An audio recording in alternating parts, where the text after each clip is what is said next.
At my brother's graduation party, my chair was actually labeled the failure. My mom just snorted and said something like, "Well, you haven't really amounted to much, have you?"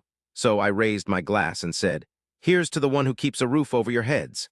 She scoffed at me, right up until I pulled out the deed to her house and said one last thing before walking out. Look, I'm 32, and I honestly can't remember a time when my family didn't make me feel like I wasn't good enough. Maybe I was just wired differently than them. I didn't follow the path my parents wanted. I didn't go to that fancy college like Thomas, my little brother. I wasn't working towards some big-shot job with a title my parents could brag about. To them, I was just a letdown. It's crazy because I honestly thought I could just deal with it. For years, I tried not to cause any trouble. I tried to go to all the family things, even though I knew I'd just feel like crap, but something broke in me last weekend. It was Thomas's graduation party, and for the first time, I just couldn't pretend anymore. Let me give you a little background. Growing up, Thomas was the golden child. He was charming and driven, and he did everything they wanted. My parents never really tried to hide that they favored him. They didn't call me a loser to my face or anything, but their actions were pretty clear. When they talked about his future, it was like he was their biggest accomplishment. He held all their hopes and dreams. So yeah, I just tried to make it through life, you know. I wasn't a bad kid or anything, but definitely not the perfect kid either. I bilayed on college a year shy of graduating, and after that, I bounced around from one crappy job to another until I finally snagged a gig at a local design place. It paid the rent, but it wasn't exactly the dream career my folks had in mind for me, let's be honest. They never really understood why I didn't push harder for something, you know better. Every time I mentioned my job, I could see the polite smile, but also that they just didn't think it was good enough. So walking into Thomas's graduation party, I already knew the drill. It was all about him, that's how it always was. I figured I'd be playing second fiddle again, no big deal. But honestly, I had no idea what was about to hit me. It was at my parents' house, the same old place they've always lived in. It's a huge house, but lately it's felt more like a weight on their shoulders than anything else. My dad had some money problems a few years back, nothing crazy, but enough to make things tight. They kept up appearances like everything was fine, but I knew the truth. I didn't dwell on it, though. It wasn't my mess to clean up. Anyway, the second I walked in, the place was overflowing with people. Family, friends, total strangers. And there he was, Thomas, smack dab in the middle of it all, grinning from ear to ear. He was the picture of everything my parents always wanted in a son. Mom was practically glued to his side, bragging to everyone about how amazing her son was. Dad was off somewhere, chatting up somebody about Thomas's prospects, already mapping out the next phase, I bet. Where he'd go, what gig he'd snag, who would be impressed. I went to find my seat, and when I went to pull out the chair, I saw it. A sign was stuck to the back, and it said the failure. Honestly, I didn't know what to think. It's not like I hadn't gotten those little digs before. Mom was always dropping these little comments, backhanded compliments about my life decisions. But this sign, this was something else. It was so right in your face, so out in the open. I felt my blood start to boil. Mom saw it too. She didn't even try to hide the fact that she was amused. She walked right past me, let out a little snicker, and without even pausing, she said, "Well, you never really did much, did you?" My throat got tight. Part of me wanted to explode, to say something that would stop this, but I didn't. Instead, I took a deep breath and sat down. I could hear everyone talking around me, chattering about Thomas's future, his successes, all the people who were there to congratulate him. But I just didn't feel like I belonged. I wasn't even mad, not at first. I was just exhausted, tired of always being the one looking in from the outside. For a bit, I just sat there, acting like everything was okay. But it wasn't a sudden thing. Everything had been piling up for ages. The anger, the pain. It was all there. I kept replaying all the stuff I'd done for them, the silent sacrifices I'd made. I'd given them money when I really couldn't afford it. I'd answered their calls every single time they needed me, and yet it was never enough. Then something inside just broke. I stood up with all the eyes in the room on me and lifted my glass. I hadn't planned it, but the words just spilled out before I could stop them. "Cheers to the only one who actually handles the finances," I said, loud enough for everyone to hear. The entire room went dead silent. Just for a second, I thought I'd crossed the line, but nobody said a word. My mom snorted as expected, but I saw something in her eyes, a tiny flash of awkwardness. It disappeared quickly, though. She pulled herself together, trying to act like it was nothing. I could feel the silence bearing down, and that's when I took the next step. Without looking at anyone, I reached into my bag and pulled out a piece of paper. I knew exactly what it was, and I knew what it would mean. It was the house deed. My mom went completely still. No one said anything at all at first. I could faintly hear the chatter around us, but it all felt far away. My heart was racing. I held the paper in front of me for a second before I spoke again. "This house," I whispered, "is mine now." A heavy silence hung in the air, you know. Mom's face just changed. Her eyes narrowed like she was trying to figure out what I'd actually said. I knew she didn't want to believe it, but I had to say it. I just had to. Before I left, I looked back at her, really looked her in the eye. "You can thank me later," I told her, and then I walked out. The whole house felt charged that night like a coiled spring. As I stepped outside, the weight of it all hit me hard. My hands were trembling, but I wasn't scared. The anger was gone, replaced by nothing, really. Numb mostly, but also a little bit of relief. I'd finally said my piece. For the first time in forever, I wasn't hiding from them. I wasn't letting them walk all over me anymore. I didn't hang around outside long. I didn't want to give them the satisfaction of seeing me second-guess myself. Every step to my car felt like dragging a ton of bricks. I could still hear their voices inside, muffled but getting louder as they realized what I'd done. I don't know how long I was gone when my phone vibrated, but I knew. It was Mom. I let it ring. A few minutes later, Dad called. Then Thomas. Texts started pouring in, but my phone stayed on silent. I wasn't ready to hear their excuses, their anger, anything. They'd always been so quick to dismiss me, to make me feel small. Now it was their turn to sit with the uncomfortable truth. Driving away, my mind kept replaying everything that had built up to that awful scene. Years of trying to get them to think I was good enough, the constant letdown. The way they acted like I was some extra nobody in their perfect family picture. But what really got to me, what kept me awake all night, was the look on my mom's face when I showed her that deed. She didn't burst into tears, she didn't yell, she just went completely still. Honestly, it was worse than if she'd lost it. It was like she didn't even know who I was anymore, like I wasn't even her kid. I tried to sleep that night, but every time I shut my eyes, I could feel the awful tension in the room again. The way Thomas looked at me, sure, he was confused, but also distant. I thought maybe he'd actually stand up for me, say something. But nope, he didn't. He just sat there, probably in shock, trying to figure out what was happening. He never had the guts to stand up to my mom. He was always her golden child, always the one who got everything without even trying. The next day, my mom called. She wasn't screaming or anything. She never really did, not in a way that felt real. It was always calculated, manipulative. Her voice was tight. It was like the eye of a hurricane. "You think you can just come in here and take my house and then walk out like it's nothing?" she said. "You've really crossed the line this time, and you're going to be sorry." The fury was boiling up inside me, but I made sure my voice stayed calm. I refused to let her drag me back into that whole mess of guilt and mind games. "I didn't take your house. I just made sure it's where it should be," I told her. "You had plenty of chances to handle it, but you never did." She snorted, and her tone was thick with that same old disapproval she always had when I messed up in her eyes. "You're just like your dad, always looking for the easy way out. Do you really think this is going to solve anything?" I hesitated before answering. Honestly, I wasn't sure if it was even worth trying to explain myself. I'd figured out a long time ago that arguing with her was useless. She never listened. She just twisted everything around until it fit her version of the story. And honestly, I didn't even know what she wanted from me anymore. On the outside, it seemed like she had it all. The call ended with her rattling off threats about lawyers. She kept saying I'd pay for this, but the words were hollow. They always were. It was her go-to move to scare me into doing what she wanted, to make me feel like I was the bad guy. I didn't respond right away, but that night I got another call, this time from Thomas. I steeled myself, ready for whatever he was going to say. He was always the one who tried to play peacemaker in the family. But I could tell he was unsure of what to do because there was hesitation in his voice when he finally spoke. He wasn't sure if he should back me up or side with his mother. "Hey, I don't know what's going on with you, but Mom is totally freaking out," my brother said. "She's so confused about what I did, you know? She thinks I'm trying to wreck everything she's built. I didn't even know how to respond. It was the same old fight. She'd worked for it," she said. "Worked for what exactly? That house Dad was too stubborn to sell when they really needed the money. That house that just became a symbol of how badly they handled their finances." I told Thomas, calmly as I could, "I'm not trying to destroy anything. I'm just sick of pretending everything's perfect. Things need to change." He was quiet for a long time, and I could feel his hesitation hanging in the air. It wasn't just listening silence. It was the silence of someone torn between two sides. Finally, he mumbled something, his voice all soft and sorry-sounding. "Look, I get you're mad, but this isn't the way to do it," he said. "Mom's still our mom. You can't just take everything from her." I felt this huge wave of anger crash over me. It's not about taking things from her, Thomas. It's about her never taking responsibility for anything. It's about how she's always treated me like I'm a ghost, like I don't even exist. He didn't say anything for a while. The silence stretched, and I could practically hear him searching for the right words. Then he said, "You've always been the strong one, but I don't know if you're seeing this straight.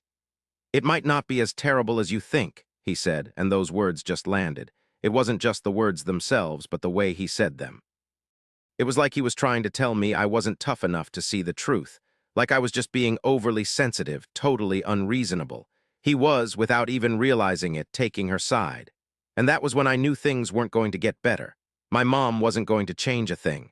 Thomas wasn't either. They were always going to make me feel like I was the problem. No matter how hard I tried to make things right, they'd always find a way to make me feel small.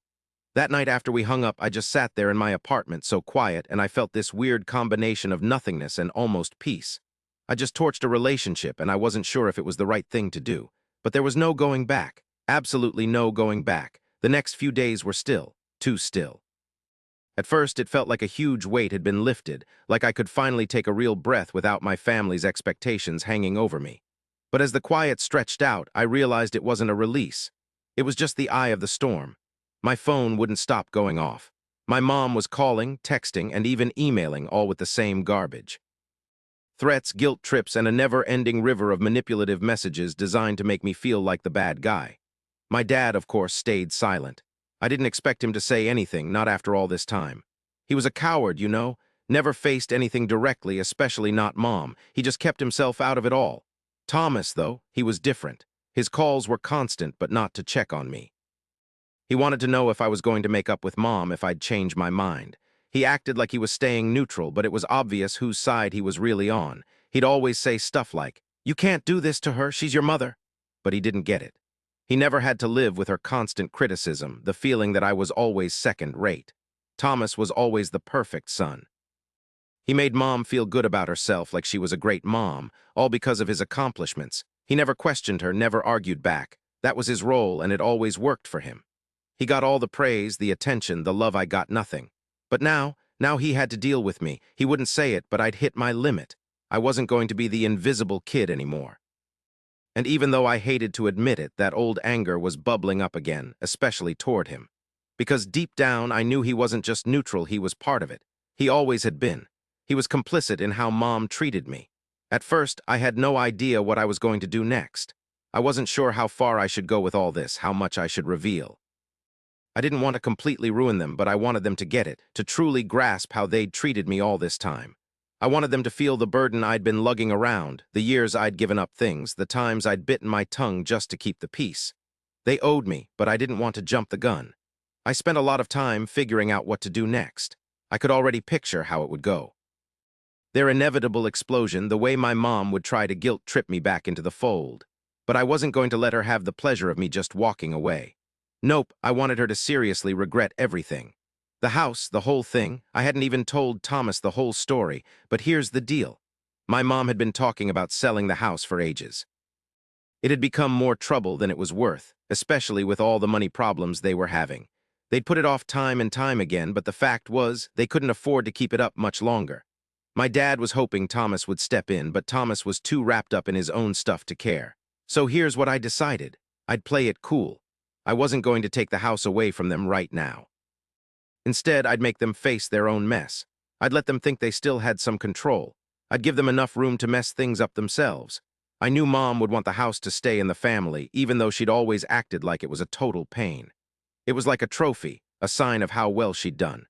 But honestly, she couldn't keep it much longer without a lot of money, and there was no way she was getting any. That's when I stepped in. First thing I did was call some real estate agents. I wanted to find out what the house was really worth, what shape it was in, what I could sell it for if things got really bad. The numbers were scary. The place had major problems. The foundation was messed up, the roof was ancient, and the plumbing was practically shot. The land had some worth for sure, but the house itself was more trouble than it was worth. I hadn't told them yet, but I was already working on a plan, a way to show them what their actions were doing. I wasn't going to go crazy or anything, not yet. But I was going to make them understand how it felt to lose control. About a week after the party, one morning, Mom called. She was totally furious, her voice shaking with anger. "Don't you think for a second you've won, because you haven't," she said, her voice biting. You think you can just take everything from me and just leave? You're wrong. I'll see you in court if I have to. I'll fight you for every single thing you have." I'd heard her threats a million times, but something was different this time. The whole situation was a terrifying scramble. She realized I had the upper hand now. The house, she knew, was no longer just a sign of how well she'd done. It was a total liability. I didn't say much. I didn't have to. I let her blow off steam for a little while longer, then I said, real calm, "You're going to need more than threats this time, Mom. Maybe you should start planning what you're going to do next." I could practically hear her heart hammering, but I ended the call before she could say anything back. That same afternoon, I headed over to the bank. I wanted to lock down the deed to the house just to be absolutely sure in case she tried to pull something sneaky. I wasn't going to take any chances. The bank verified that everything was set and a weird sense of control washed over me. But it wasn't enough. Not yet. I wanted them to squirm. I wanted them to feel the heat of knowing their whole world was on the brink. I didn't need to go to court or get lawyers involved. All I needed was for them to stew in their own mess, to understand that the life they built by using us was coming undone. And when they finally got it, that's when I'd make my move. But until then, I kept everything under wraps. No need to rush. The longer I let them think they were still in control, the better the payback would be when it finally arrived. The weeks after that were heavy with a weird feeling of dread. It wasn't instant, but I could feel the whole thing coming. The phone wouldn't stop ringing and buzzing with messages from my mom, but I got good at ignoring them. My dad, like always, was nowhere to be found. He never had the guts to step in when things got rough. But Thomas, he couldn't just let it go. He called me one morning and his voice was all shaky, almost like he was begging. "Can we just talk?" he asked. "Mom won't back down and I don't know how much longer I can stay out of it. She's losing it. This isn't helping anyone." I wasn't shocked. He was terrified. He'd always been afraid of standing up to Mom, afraid of the drama it would cause, and now that fear was starting to show in everything he did. "I'm not backing down either, Thomas," I said, trying to sound strong. "You need to understand what this is really about. It's not just the house. It's about how she's treated me my entire life. She thinks she can walk all over me, make me feel worthless, but I'm done with it." I could hear the struggle in his voice as he stumbled over his words. He was a lot like her in some ways, always trying to smooth things over, always trying to keep the peace, even when it meant selling himself out. "Look, I get that you're angry, but it's just ripping the family apart." "You're going to lose everything, and for what?" he asked. "For what?" "For my own sanity," I said. "I'm not going to keep sacrificing myself for people who don't give a damn, not anymore." The call ended with him saying he'd talk to Mom, but I knew it wouldn't change anything. He just wouldn't stand up to her, you know. He was just totally in her orbit, and as much as it sucked to say it, he was part of the whole mess. The days just kept rolling by, and the stress kept piling up. My mom wasn't backing down with her threats. She was calling lawyers, trying to get the bank involved, even trying to get Thomas to talk to me about just giving in. It was totally draining. Honestly, I could see how desperate she was getting every single day, and that just made me even more set on what I was doing. I wasn't going to let her control me anymore. I wasn't going to let her make me feel like garbage again. Then one afternoon, I got something in the mail. It was from one of the law firms she'd hired. It was the usual threats, the usual garbage. She was going to fight me for the house. She was going to take me to court, all that noise. But hidden in the small print was something I hadn't seen coming. My mom had tried to put the house in her and Thomas's names without even telling me. They were trying to get around the deed that I had, and if they'd gotten away with it, I would have been left with nothing. That was the moment I knew I had to be done with this once and for all. No more stalling. No more second-guessing myself. The next day, I called a real estate lawyer and made sure everything was all set. I wasn't going to let them steal what was rightfully mine. I even went so far as to talk to a financial advisor, trying to figure out how to get myself on solid ground and be ready for whatever crap she threw my way. But that wasn't enough. I knew my mom's weak spot. After years of watching her, I knew how obsessed she was with looking good, with making everyone think she had it all figured out. That was how I was going to take her down. I reached out to people who knew about her money problems, old work friends, people she'd done business with, people who'd seen her do some shady stuff. It wasn't really about revenge, not exactly. It was about exposing the truth. I didn't have to reveal everything, just enough to make people question her. Once I had all my ducks in a row, I called her. She answered with a sharp, "What now?" like she already knew something bad was coming. "I'm done, Mom," I said. "I've got everything I need. This game is over." She didn't say anything, but I could practically feel her anger radiating through the phone. "You think you can just steal everything from me, don't you?" she finally spat out. "I've busted my ass my whole life for that house, for this family, and you're going to destroy it all." This time, her guilt trip wasn't working. "You've spent your whole life building a fake life, Mom," I told her, "and I'm not living in it anymore. The house is mine. Figure something else out." I could hear her struggling to breathe, her rage about to explode. But I wasn't finished. I'd already reached out to a few folks about Mom's finances, the stuff she'd kept hidden all these years. It was just a matter of time before everything came crashing down. She'd spent my whole life trying to run me, trying to control the whole family, but that was over. This was her wake-up call. I hung up before she could even try to spin things her way. And honestly, for the first time in ages, I felt free, like I finally had my own life back. They couldn't touch that anymore. A few days later, things started to fall apart for her. The people I'd contacted started talking, spreading the word about her mess with the money and those shady deals she'd made. People who'd looked up to her started distancing themselves. Her perfect life? Gone. The pressure was really getting to her. I could see it in how she talked to Thomas. He was stuck between being loyal to her and seeing that things were way worse than she'd let on. Even then, though, Mom wouldn't back down. She kept calling, kept texting, but her voice, it had this frantic edge now. She was scared, and that's all it took. A couple weeks later, I'm in my apartment and Thomas calls. He didn't even let me say hi before he blurted out, "Mom wants a meeting. She wants to talk. She wants me to go back, just sit down and pretend everything's okay." I almost lost it. "Make it right," I scoffed. "Thomas, she's had her chances, plenty of them. She's the reason I'm even in this mess." "You don't get it," he said, his voice tight. "She's changed. She's not the same. Everything's a disaster. She needs you." I didn't say anything right away. I almost thought about it for a second. Maybe it would be easier to just cave, be the good daughter again, let her have her way like always. But then I thought about everything I'd been through, all those years feeling like I didn't matter. The lying, the games she played. "No way, Thomas," I said, my voice steady. "I'm done with this. I've found peace. It's over." And just like that, I walked away. I didn't need to keep fighting. I'd already won. After that, things got really bad for Mom. Without the house, without me and Thomas to lean on, she had to face her money problems head on. It wasn't long before she had to sell the house and make some hard choices. It was a mix of feelings, though. I didn't want her to struggle. But at the same time, she needed to deal with the fallout from what she'd done. As for Thomas, he finally saw how Mom had played him. It took a while, but he started to understand things from my point of view. He wasn't totally on my side. It started dawning on him that Mom wasn't perfect, not the all-knowing person he'd always pictured. That started messing with how they related to each other. For me, the whole thing was about grabbing back the reins. I didn't need her or anyone else to tell me I was okay. I had my own path, my own destiny, and nobody was going to mess that up with their tactics or by making me feel bad.